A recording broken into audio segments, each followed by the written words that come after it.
सूरत जिला एसओजी પોલીસે બાતમીના આધારે કામરેજથી કિમ તરફ જતા સર્વિસ રોડ પર હાઈવે પેટ્રોલ પંપ પાસેથી 7 કિલો ગાંજા સાથે બેને ઝડપી પાડ્યા હતા। ગત રાત્રિના જિલ્લા એસઓજીની ટીમ પેટ્રોલિંગમાં હતી। તે દરમિયાન કામરેજ 4 રસ્તા પાસે આવેલી તાપી હોટલ પાસેથી બે ઇસમોને હાથમાં પ્લાસ્ટિકના થેલા સાથે શંકાસ્પદ હાલતમાં ઝડપી પાડ્યા હતા। જે બંને ઇસમો પાસેથી થેલાની તપાસ કરતા અંદરથી પ્રતિબંધિત વનસ્પતિ ગાંજાનો 7 કિલો જેટલો જથ્થો મળી આવ્યો હતો। જેથી બંનેની ધરપકડ કરી તેમના વિરુદ્ધ કાયદેસરની કાર્યવાહી કરવામાં આવી હતી। પકડાયેલા ઇસમો પૈકી એક રાજસ્થાનનો છે, જ્યારે અન્ય ઇસમ ઓરિસ્સાનો હોવાનું બહાર આવ્યું હતું। કલાક એક વાગે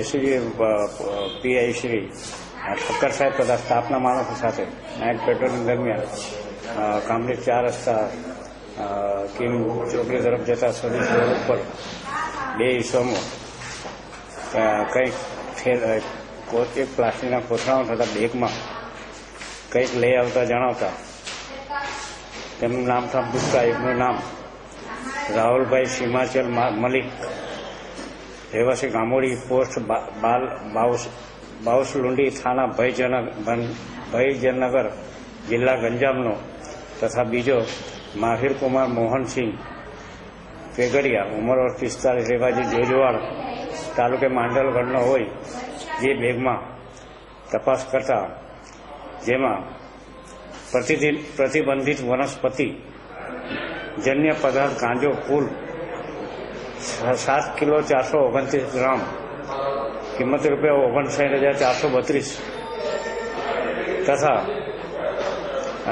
મોબાઈલ ફોન નંબર 3 કિંમત ₹1,500 મળી તથા રોકડા ₹29,550 મળી કુલ્લે ₹90,482નો મુદ્દામાલ તથા ગાંજાની કિંમત ₹7 કિલો 429 કિલોગ્રામનો કિંમત ₹59,432નો જે વગર પાસ પરમિટે રાખી પકડાઈ ગયેલો, જે બાબતે એસઓજીના હેડ એએસઆઈ દિલીપભાઈ ચિમનભાઈને સરકાર તરફે ફરિયાદ આપી આગળની તપાસ સારું કામરેજ પોસ્ટિંગમાં મોકલતા ગુનો રજીસ્ટર કરી આગળની તપાસ